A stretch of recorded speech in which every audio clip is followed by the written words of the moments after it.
Welcome, everyone. I've got to make sure I unmute myself. Welcome to our panel on the Arlington County Stormwater Bond Referendum. We have a great program for you here tonight, and I hope it's going to make you feel more informed as you are casting your mail-in, your absentee, or your regular ballot this year. My name is Hannah Dannenfelser. I'm the chair of the Arlington Committee of 100, and I'm going to be your moderator for this evening. So for those of you who are newly joining us, we are a nonpartisan organization dedicated to providing educational opportunities on timely community issues. We take pride in being an unbiased platform where Arlingtonians can come together to learn about issues that affect their community. We are all volunteer run.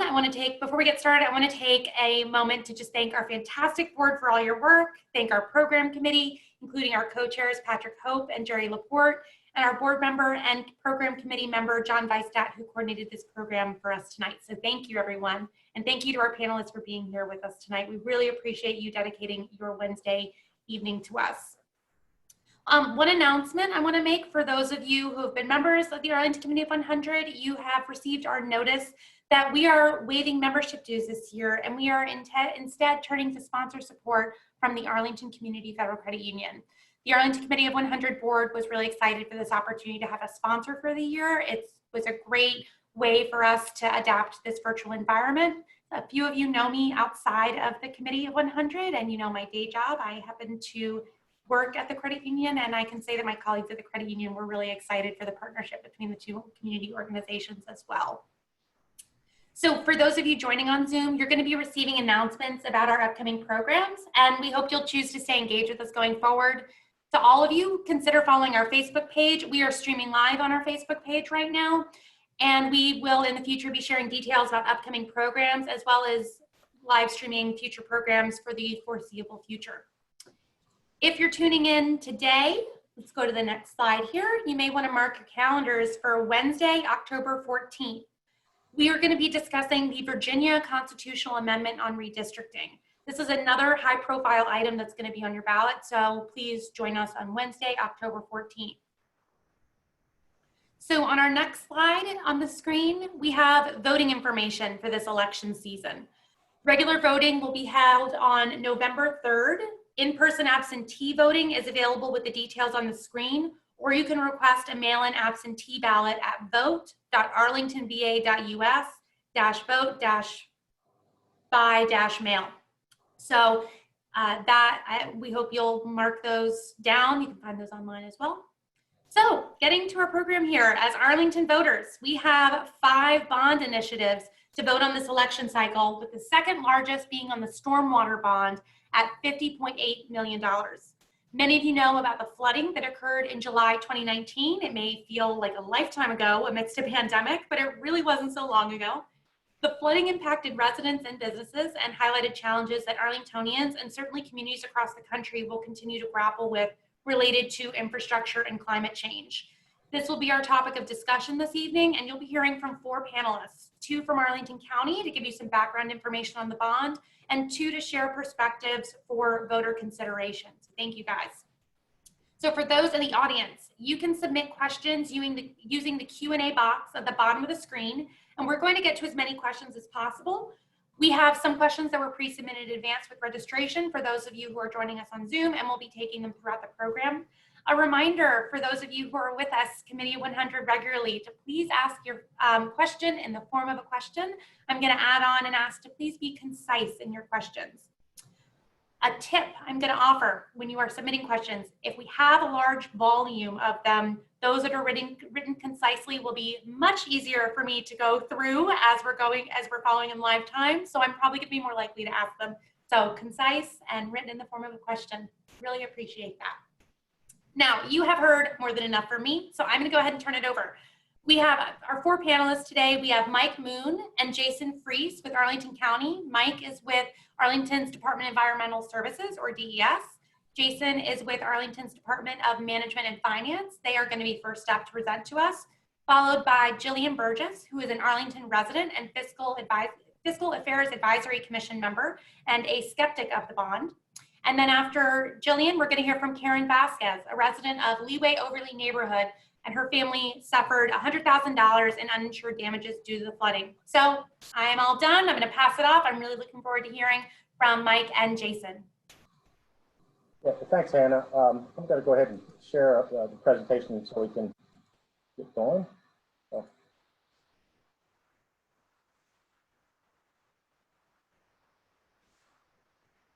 Well, thank you. My name is Mike Moon, and I'm the Department of Environmental Services in Arlington County's Chief Operating Officer. I'm joined tonight with Jason Fries, who's with our Department of Management and Finance.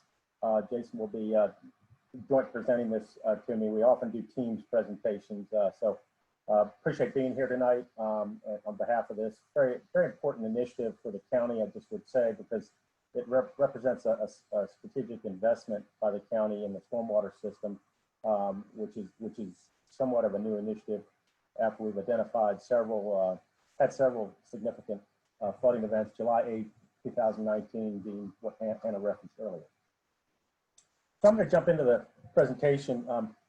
We're really moving towards a more flood resilient Arlington perspective and approach. It's really got there's three legs to the stools here. Most of the new investment in the storm area is with capacity improvement projects that's on the far left here.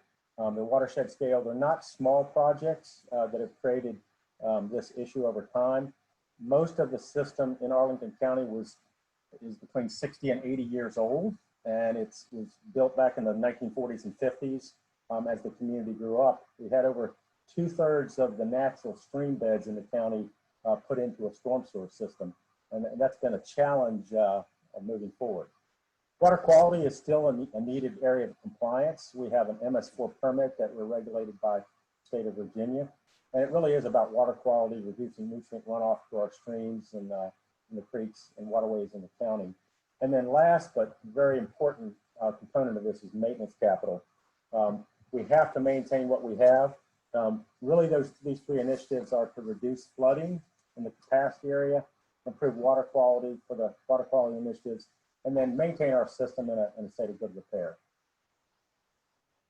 This slide represents some historical context. Our stormwater system as a component of the 10-year CIP that was adopted. And I pause here to note that because of the fiscal issues presented with the pandemic, the county adopted this year for the first time a 1-year CIP as we get our financial picture more in tune with what's going on around us. So it's kind of different this year, but we typically have a 10-year CIP. Jason Fries may speak to that more when I turn it over to him. But I would like to just note that the 1% shown here represents the context of what the investment in stormwater looked like historically in the 10-year CIP. So it just gives some context of this historical investment area.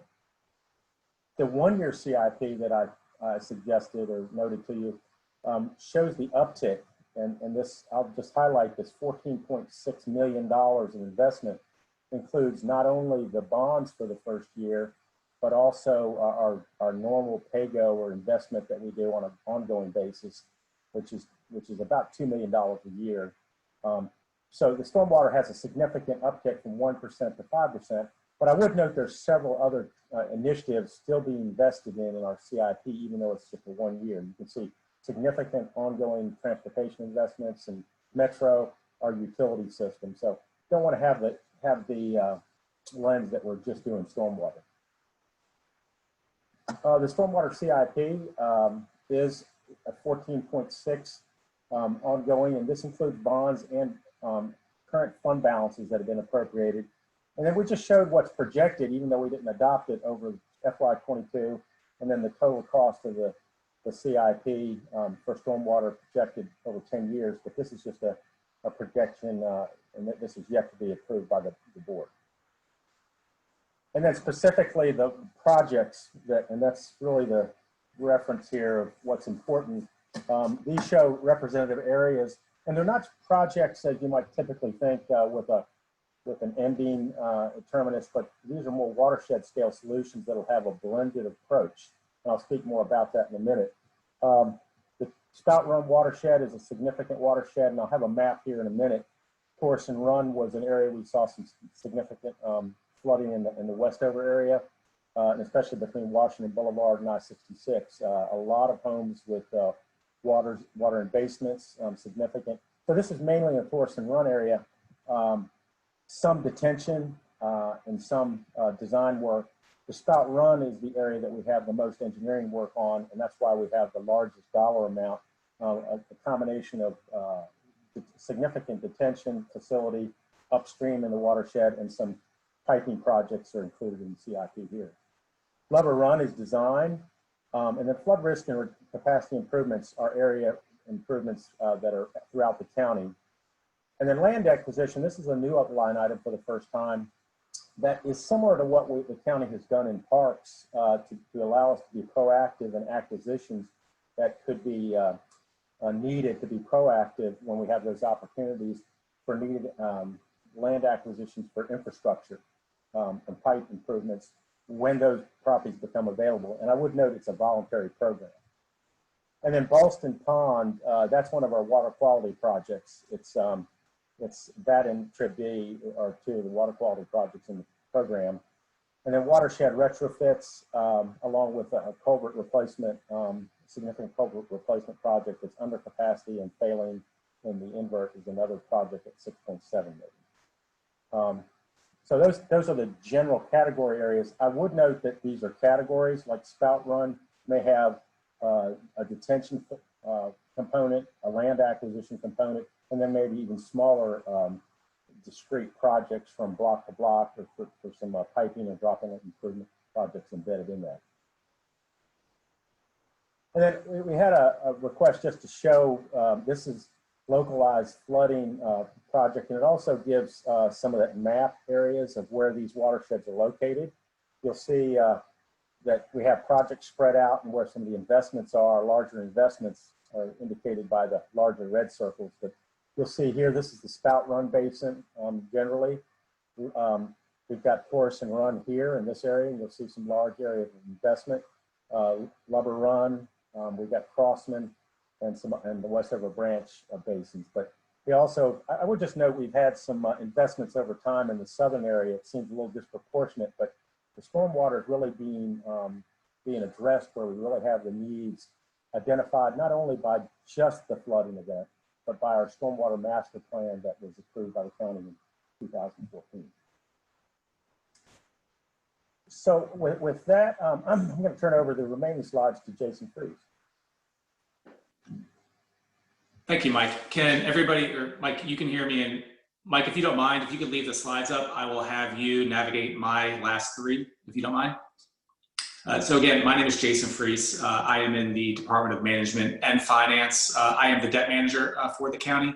So I wanted to walk you through really quickly what is on the referenda and how in relation to the other four referenda that are this November, for a total of 5. And then talk a little bit about new policies we put in place for the Stormwater Fund, and then to talk about how we will be adhering to that into the future. So what you have here, this is, I'm sure you all have been to the ballots many a time. You've seen other questions that we put on the ballot. What you see on the ballot is simply the question, but we do put out marketing that has the question and explanation. This here is specifically the stormwater bond referendum. So we're requesting the $50.84 million. It is made up of those projects below, which are the ones that Mike just walked you all through. Same amounts. These questions and explanations are adopted by the board. We don't change them from once we've adopted CIP, and the board endorses what the questions and explanations are. But again, yeah, this is $50.84 million. The total that we're actually putting on the ballot this November is 144.5. So this is not an insignificant amount. It is large, but as we will talk about in a minute, this will not impact the county and schools planned bond issuances. The affordability restrictions there are separate and independent. Stormwater will be an independent fund with its own policies, similar to, if anybody's familiar with the county's utility fund, how that operates independently. This will be operating, once it's up and running, very similar to how the utility fund operates, where the bonds do not count against the county's general bonding capacity. So if you go to the next slide, Mike. This is the stormwater financial policies, and I apologize that this is the existing policies we've made revisions. So the primary revisions we have made, and the purpose of our fund did not have debt prior to this. There was no general obligation bonds. It was simply on a pay-as-you-go basis, was the way that everything was financed. With this significant need in the CIP, there was a determination to leverage the fund. But before we leverage any fund, we always engage with our financial advisors, Public Financial Management, PFM, to look at what are the best practices, what should we be doing within the fund to ensure that it is self-sufficient, that it will be able to manage the debt burden that it is looking to assume, and that it won't be reliant upon other funding sources in order to meet that debt obligation.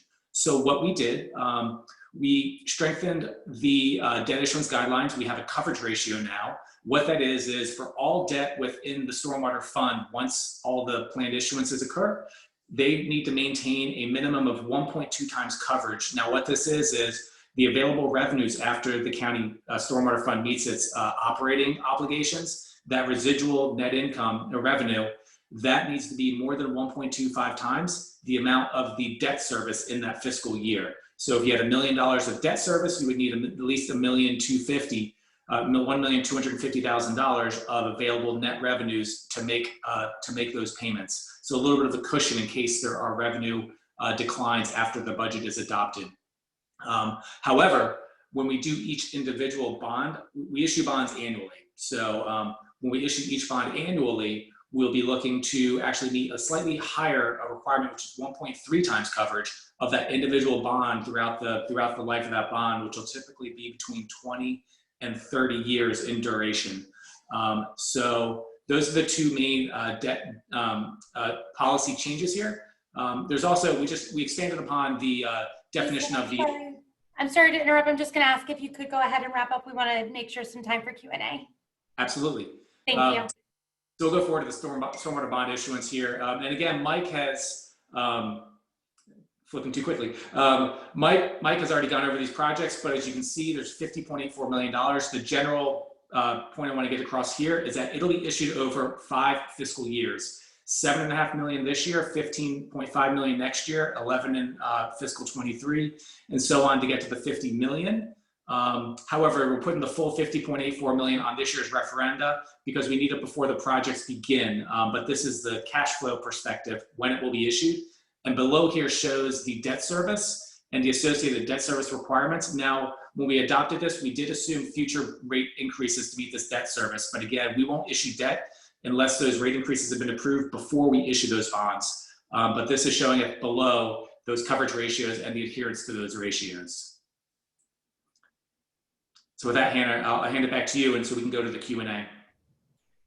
Wonderful. Thank you, Jason, really, and Mike. So we're going to go ahead and go to Jillian Burgess. She is as I said earlier, an Arlington resident and Fiscal Affairs Advisory Commission member. She is a skeptic of the bond, and she's going to talk to us a little bit about why she is a skeptic of the bond. So Jillian, it's all you. Great. Thank you so much. And thank you to Mike and Jason for your excellent presentation. As Hannah mentioned, I've been serving on the Fiscal Affairs Advisory Commission since 2015. And in the last 5 years, I was trying to figure out how many, but we've had in fiscal affairs a number of very good, deep presentations from DES staff about the stormwater plan. And it is one of those plans that Arlington has been doing for a while. They've been putting a lot of thought into what we need to upgrade and maintain our stormwater system. And I think we owe a debt of gratitude to staff for all of the work and the thought they've put into that plan. I think there are some more engineering criticisms of the plan that I'm not an expert in. There's some that talk about the weather stream restoration, which is what a lot of our stormwater policies are geared towards, whether that's the best way to maintain our streams and whether that's the most environmentally responsible way to maintain our streams. Unfortunately, I'm not an expert in that, so I'm not going to talk about that. But I will say, so I came into this fiscal year, or this calendar year, thinking, expecting to see stormwater as part of the CIP and expecting that everything would move along in due course. So what happened? Why am I skeptical? The difference between today and January of this year is we are in a new fiscal context. We are not moving along with all of Arlington's long-term planning. After the pandemic hit, the county had to revise its operating budget. And then when it came time to work on the capital budget, the county manager came out with a somewhat novel plan to do only a one-year CIP. And as part of this one-year CIP, he said, essentially, we're not going to move forward with any new projects. We're going to continue the course on the projects we had started, but new projects were not on the table except for one category: stormwater. And that is what I sort of take issue with, and that is what I'm very concerned with. The way the county has sped up, it's not even sped up stormwater, they've stayed the course on stormwater despite the fiscal context that we find ourselves in. And they're asking the voters to commit to a very large bond funding. Now, I appreciate that the county has a plan to fund the bond with an independent fund so that this is not part of our general bonding capacity. What's general bonding capacity? You guys might remember that often when we talk about capital financing, we have a 10% cap. That 10% cap, generally speaking, is on that general bonding capacity. So that's where it's a zero-sum game. If we're spending in one thing that hits the general bonding capacity, then that's going to limit how much we can spend on schools or on transportation projects or on other projects that hit the general bonding capacity. Right now, the county has a plan to have these financial policies that Jason explained so well, which would keep the stormwater funding outside of that and not subject to the cap, which is great. But the plan is not baked into the bond. And so if the county decides at a later time to change its mind, what the voters have been asked to approve has that flexibility and allows the county to finance this through the general bonding capacity. Additionally, when we talk about the stormwater fund, right now the stormwater fund is funded on a flat fee based on your assessments. That fee is the same for a house, a condo, a townhome, or even a parking lot that's assessed at the same value. Those different types of real estate have very different impacts on stormwater in the county and then contribute in different ways to stormwater. And it's a question as to whether that's really the best way to fund this. In fact, it's such a serious question that the county is undergoing something they call the Stormwater Utility Feasibility Study, which is looking at different ways to fund this. Should we change the way we pay this money back? That study is not completed. It's not going to be completed until after the election. So again, the county is asking us, the voters, to approve this bond without really knowing how the bond is going to be paid back and how the distribution will work. Will it be a flat fee on assessments where people in condos pay as much as people in houses? Or will there be a structure that's more equitable and that also leads people to make choices that help? Another open question, which we haven't heard because this was a bit rushed, is who's going to benefit from these projects? Are these projects going to be done, like so many other of Arlington's projects, in conjunction with other Arlington goals? When a street is ripped up to upgrade the stormwater facilities on the street, when they put it back, will they put in sidewalks that are needed? Will they put in bike lanes when those are called for? When there's opportunities for parks and passive space, for example, in the Boston retention pond, will the county work with citizens and look towards our master plans to achieve some of our other goals, to make sure that these projects do benefit a wide range of people in Arlington? And then finally, stormwater, the increase in stormwater is a symptom of climate change. Climate change is real, and climate change is here, and climate change is caused by human behavior. This is something that Arlington implicitly accepts. We have lots of plans to deal with both adapt to the symptoms of climate change and to deal with our contributions to it. Both sides of that are vitally important. Unfortunately, what the manager proposed and what the county board has put forth to us is a capital improvement plan in this year, which prioritizes adapting to the symptoms without furthering our plans to reduce our contribution to climate change. That, coupled with the financing issues that I described, make me very concerned that what we're going to do is that our investments to deal with the symptoms of climate change are going to crowd out our ability to make investments to deal with our contribution to climate change. I don't think that's right, and I don't think that that's what Arlington's all about. I think this bond in particular is a really hard question, and I'm not going to recommend that you vote for or against it, but I think that it's important that we all understand what the issues are behind it. Thank you.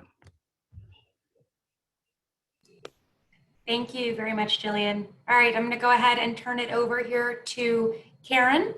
She is, as I mentioned earlier, she is a resident of Leeway Overley neighborhood, and her family suffered $100,000 in uninsured damages due to the 2019 flooding. So she's going to talk to us a little bit about that. Karen. Thanks, Hannah. Hi, everyone. As Hannah said, my name is Karen Vasquez. I have lived in Arlington for probably close to 25 years. I actually worked for Arlington County in their economic development department for probably about 15 years. So I have a pretty decent understanding of how some of the county's functions work, although I'm definitely not an expert in stormwater or within any of the financial aspects of how bonds are issued and repaid and such. What I was asked to talk about a little bit tonight was just our own sort of personal experience. Back in last July when the big flooding happened, we were just very briefly, as you guys all remember, it was in the morning, we were home at the time. Basically a window in our basement was pushed in from the volume of the water that had collected in the backyard. And I'm going to show you just one quick picture here if I can. Right here. Let's see. So hopefully everybody can see that. That's looking out from our balcony over from our second floor, basically. And you can see a little shed in the back that lifted up and moved, and you can see our neighbors, their trees were about halfway underwater. There was probably about a good 4 feet or so in there. And then right underneath this deck is where where the water pushed in our basement window and flooded our basement. So we wound up with about 5 feet of water in the basement in about 10 minutes. We, got it pumped out and all of that good stuff, and went to work putting everything back together again. Lost most of the contents in the basement. The drywall all came down. We were down to cement and studs. And then kind of rebuilt it. So all said and done, it was a finished basement, but all said and done, it was about $100,000 worth in damages. We did not have any flood insurance where we're located and where everyone sort of within this neighborhood is located. It's along 22nd Street, specifically between Kentucky and Kensington, in, as Hannah noted, the Leeway Overlea neighborhood. Our next door neighbors to us also suffered significant damage. They had about 8 feet of water in their basement. The basements ceilings are pretty high in both of our houses. So, you know, they were sort of faced with the same situation. And I know a number of our neighbors surrounding us also had quite a lot of damage. Especially what I actually was most concerned about, to be honest, is many of the businesses in Westover. As you guys know, they're small businesses. They don't have a lot of savings and such to plan for contingencies like this. And they had a lot of damage that was done to their businesses. So when I think about sort of mitigating these problems, a couple things. One, my understanding of one of the reason this happened in our particular neighborhood, aside from the much larger issues of things like climate change and that, is that there's just a lot of houses now emptying into a single storm drain. As we've said before, it was, you know, these are infrastructure that was largely from the 1940s and 50s. And so it's just not equipped to handle the homes that we have today. And we have a new home as well. I'm not here to pretend that the large houses, you know, one of which I occupy, is not part of this problem. And so I do feel, I feel that it's important that we look into ways to mitigate some of these problems. We look into improving our infrastructure, but I'm also very supportive of looking at ways in which the homes that benefit, including mine, are assessed in a fair way, such that we are either, you know, paying into a system or repaying bonds in such a way that reflects some amount of equity. And I think that there's been some things put out there that potentially there's Jillian noted there's a study being done. I think those are all valuable things to look into. I do think that there was another article that was in Arl Now by Josh Kaplowitz, who is one of our neighbors actually, and he noted some of those same things too, that we should be paying attention to issues like equity. We should be looking at how these bonds are repaid. And speaking as a single family homeowner, I think it's also our responsibility to pay into that type of system as well. So that's about all I have to say. And I'll turn it back over to Hannah for the rest of the program. Great, thank you very much, Karen. So we're going into the Q&A period here, and I'm going through the questions from the audience, and to our panelists, I'm going to try to direct these to the panelists that I think they're most applicable to, but I'm also going to ask you that if I don't direct a question to you, but you feel like you have an important comment to weigh in on, please feel free to speak up, and I'm happy to pass the mic over. I'm just going to, for the sake of efficiency, I'm going to give it my best shot at directing it towards who I think it should go to.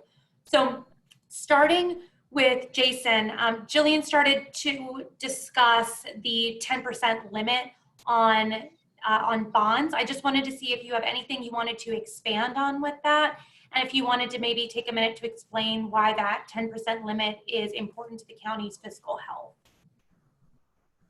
Sure. Yeah, so I think Jillian actually explained it pretty well.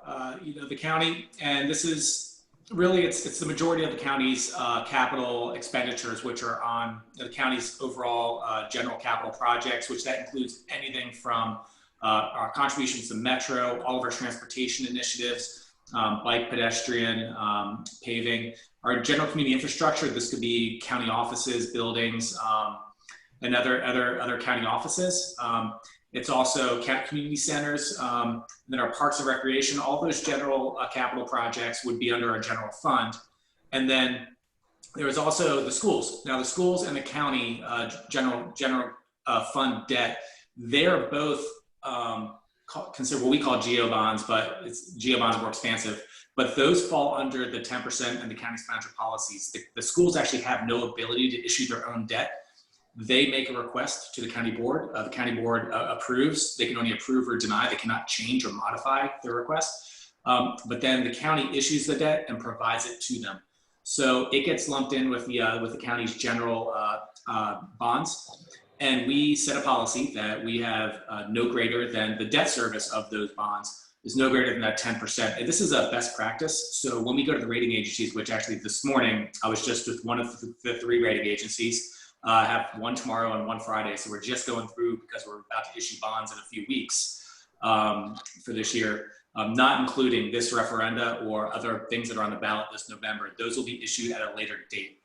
But we set best practices. These are based on other AAA entities around the nation that are similar in size and scope to the county. So we limit that to 10%.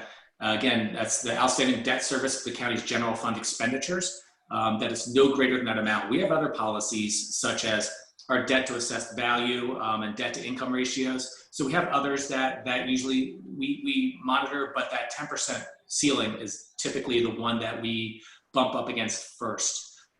So we look to maintain that. And that's, again, to make sure that we maintain that AAA rating. Now, it's not the only thing the rating agencies look at when we go for a rating, but it is a big factor of how much outstanding debt we have. They look at our management. They look at our economic and demographic information here in the region. So, a lot of it is, we're fortunate to be where we are in the region, that we're a very strong local economy. But we also want to make sure that our debt stays under these limits so that we don't jeopardize that AAA rating. The stormwater piece is, like I mentioned, it would be treated separately under a different fund. So it should, assuming everything goes as we have planned and as we've adopted the CIP, and we will continue to maintain this trajectory, it would have its own policies, that debt coverage ratio, and it would not be part of the 10%. So it should not impact the county's ability to issue debt for county projects and the school's ability to issue debt for schools related projects. Great. Thank you, Jason. So Gretchen asks, I'm going to go ahead and direct this one to Mike. Gretchen asks, assuming the bond passes, how will the various projects be prioritized? And when will there be communication with the affected neighborhoods? Yeah, that's a great question. I think that's very basin specific. As I said earlier in the presentation, Spout Run is a lot further ahead in the engineering. So I guess the answer to that question is engineering develops for each of the projects, the CIP. We have, as most individuals that have dealt with the county, a very robust public engagement tier program. So we will have public engagement as we have engineering conceptualizing the development, where we have something to present to the community. I have other members of the team, Stormwater team, actually are already engaging with Waverly Hills tonight, for instance, on just keeping them up to date on what's going on. So I think the answer there is that as Waverly Hills, Spout Run, we will engage with civic associations and the public at large on our projects as we develop concepts for each of those basins. And most likely for these basins, it will be a combination of pipe drop inlet projects, specific like traditional projects. But what's new, I think, is perhaps land acquisition for providing overland relief and detention. That's a new strategy we're going to employ. So we will be out there engaging with the public if it's absolutely necessary because of the space that we need to build these projects. Great, thank you. Let me see. So, Mike, actually, I think this one is going to go. Actually, would anybody else like to make a comment on that? I know that could potentially go to any of the other 3 of y'all, but I wanted to start with Mike first. Okay, Michael, I'm sorry to pick on you here. I'm going to ask you another one.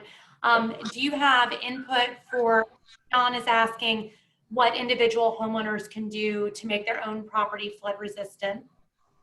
Yeah, we've been working with property owners since July 2019.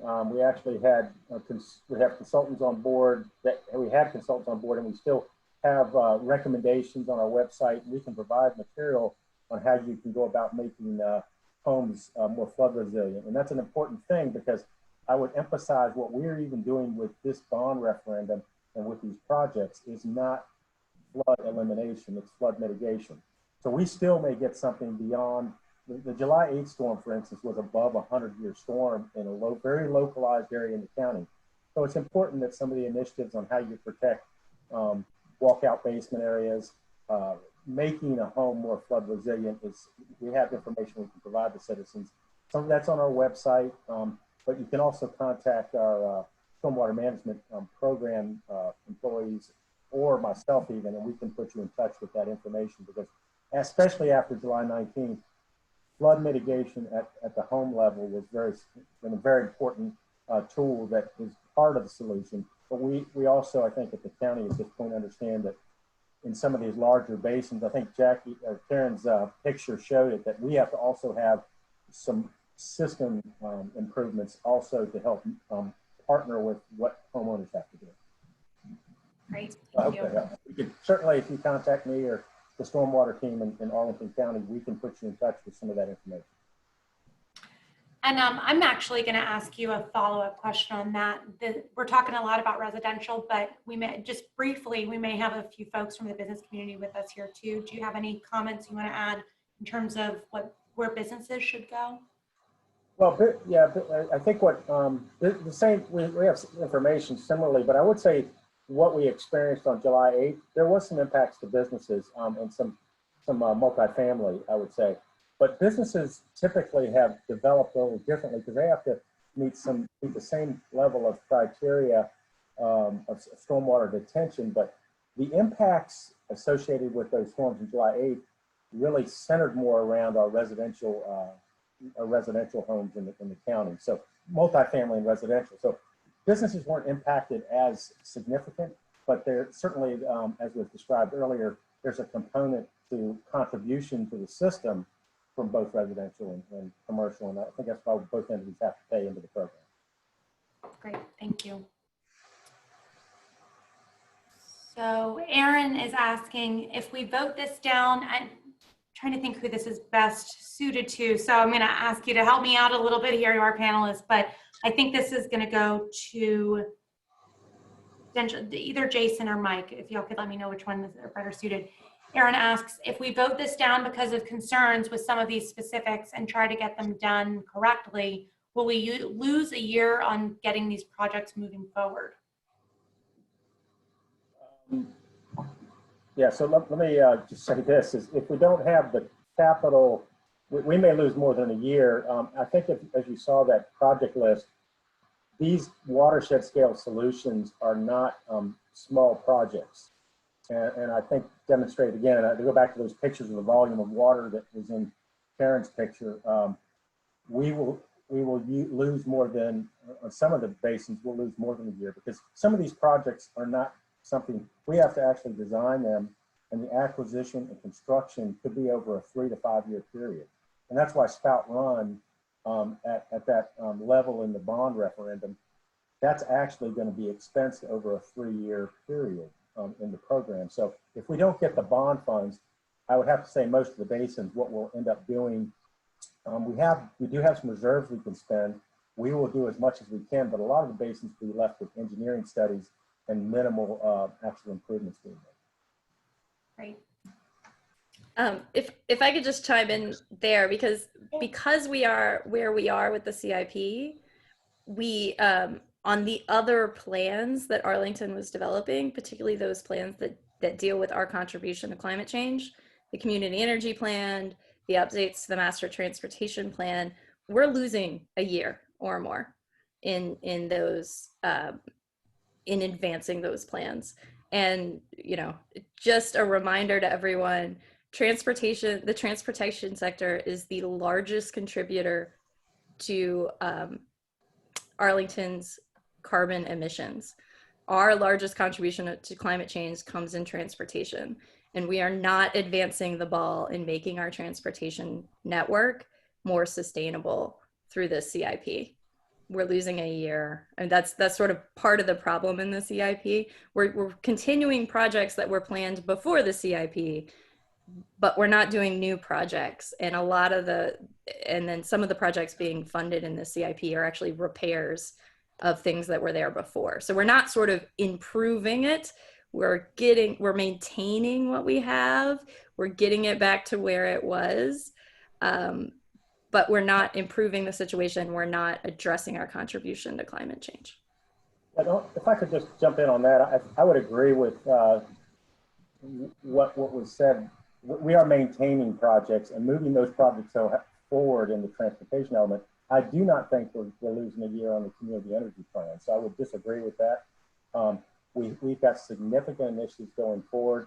The county's got two power purchase agreements. We entered into for the approved CEP or community energy plan that was adopted in fall of 2019, and the county entered into a significant investment there in the December timeframe of last year. So we partnered with Dominion on a significant power purchase agreement that exceeded our 2022 goal for 50% of the county's energy usage as a government to be provided by 2022. We made an investment and entered into an agreement with Dominion that met that at a 80% level. And we have other initiatives. We're funding solar on Fire Station 8. There's just under $500,000 of improvements for studies, resiliency studies, and also energy audits for facilities. So I don't want to have the impression that we've stopped on the CEP either, because I do think, in fairness to what's being said, we are moving the ball forward to try to address how we can the contribution of the county. So just want to say. Thanks, Mike. So I'm sorry, it's just all right. I've got a specific one here. I think this is going to this will probably go to Mike, but I think it's going to start with you at least. Jessica is asking, when was the last time a substantial stormwater project was done in Waverly Hills?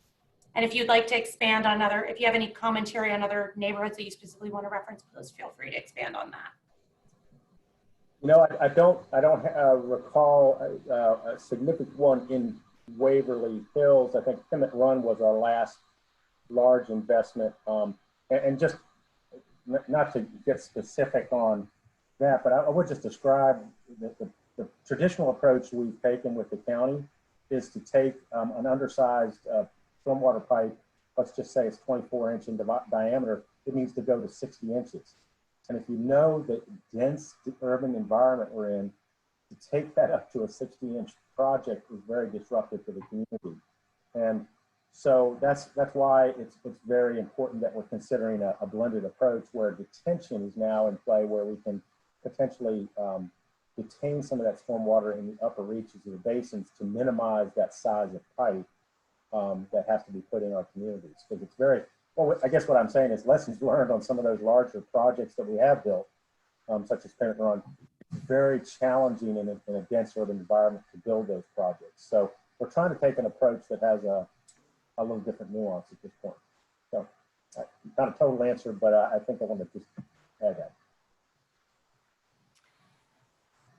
And another one about getting into the kind of the neighborhood level. Diane is asking, how will the stormwater bond issue affect the dire situation in Waycroft Woodlawn, North Lover Run, and the Virginia Hospital Center runoff? I think that's going to be Mike, right? Or Mike, we're getting a lot. We're using you a lot tonight.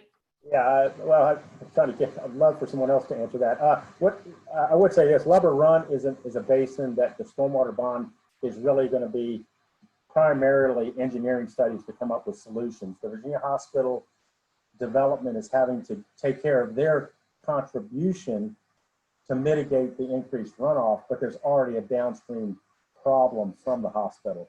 And we recognize that, and we're going to have to come up with solutions. So, but I would say that the bond itself is going to be more engineering studies in that particular basin. There may be some small targeted flood mitigation projects, but it's primarily going to get us up and running in that particular basin with designing solutions. Okay, great, thank you. And I'm gonna ask Jillian and Karen. This one does go to our county folks here, but I'm gonna ask Jillian and Karen to chime in if you have any feedback that you want to add. Christine is asking, doesn't developer tree removal allowed by Arlington County contribute to the flooding? And is there a concern about the number of dying trees? I think that, you know, from my armchair environmentalist standpoint, and many presentations I've seen on the subject, whether tree removal, well, Arlington's policy allows tree removal, but also when there's new construction requires some replacement. Whether Arlington's development policies, and I'll broaden this as to be more than just the tree removal side of it, because Arlington does have a number of requirements on new development, to have rain gardens, to have some stormwater mitigation, and to sort of mitigate any tree removal, things like that.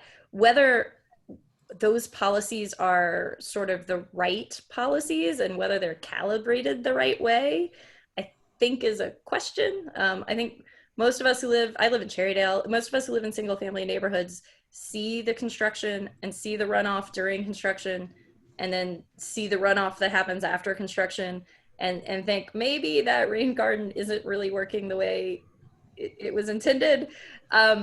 So I think that Arlington is doing a good job in having policies and thinking about this in development. It's not a carte blanche. It's not just like you can do whatever you want when you build a new house.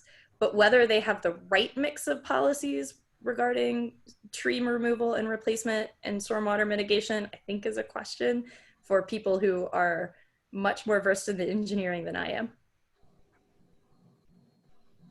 The only thing I would add, I think Jillian she framed the question exactly right. It's a new issue that's been looked at a long time. That I would say this: the Department of Parks and Recreation, along with DES, have worked with our county board and some of our state delegates, and there's a study underway at the state to study this issue and see if we can actually give stormwater credits, water quality credits for trees that are preserved. And I think that speaks to the issue of right now we don't have that ability. We are looking, Demetra McBride, Jason Papakazma are working on that issue pretty extensively, and we're considering regulations right now in our land disturbance activity regulations to see if credits are, if they're actually provide additional credits. I would say this, we recognize that trees are part of the natural environment. You're taught that in school, but we don't recognize a tree is a direct nutrient, provides nutrient uptake, and that the absorption of rainwater is a component. So that's being looked at as we speak. But I think Jillian framed it the right way. Well, we're at 7:55. I'm going to go ahead and wrap us up here. I'm going to ask everyone to just stick with us for a couple more minutes as we wrap up. Thank you so much to everyone who tuned in with us tonight, whether it was on Zoom or on Facebook Live. I really want to thank our speakers for taking a Wednesday evening. I'm sure you have lots of family who would love to be with you tonight, and we're grateful that you took the time with us, so thank you very much. Another thank you to John Bystad, who coordinated this program today. He's one of our wonderful board members on the Arlington Committee of 100 board. And a special shout out, you have not seen them, but they have been behind the scenes making me look good, is Scott Bedowitz and Brian Marroquin, who have worked incredibly hard tonight. They are board members. We are an all volunteer board, and they are volunteering their time tonight to get the logistics going, so thank you. If you enjoyed this program and you want to continue to learn about important issues in Arlington as you prepare for the election, please mark your calendar for our upcoming event. It is going to be on Wednesday, October 14th, same time, same place on Zoom. the Virginia Constitutional Amendment on redistricting. So please join us for that. Today, we have, as I mentioned, we've been on Facebook Live, so the recording will be coming up on our Facebook page if you want to rewatch, if there was something you really liked and you want to listen to again, or if you have folks that you would like to share this with. Please like our Facebook page and consider sharing the Facebook Live and with your friends. So I'm going to go ahead and close us out. Thank you to everyone for being here on a Wednesday night, and we look forward to seeing you on Wednesday, October 14th. Good night, everyone.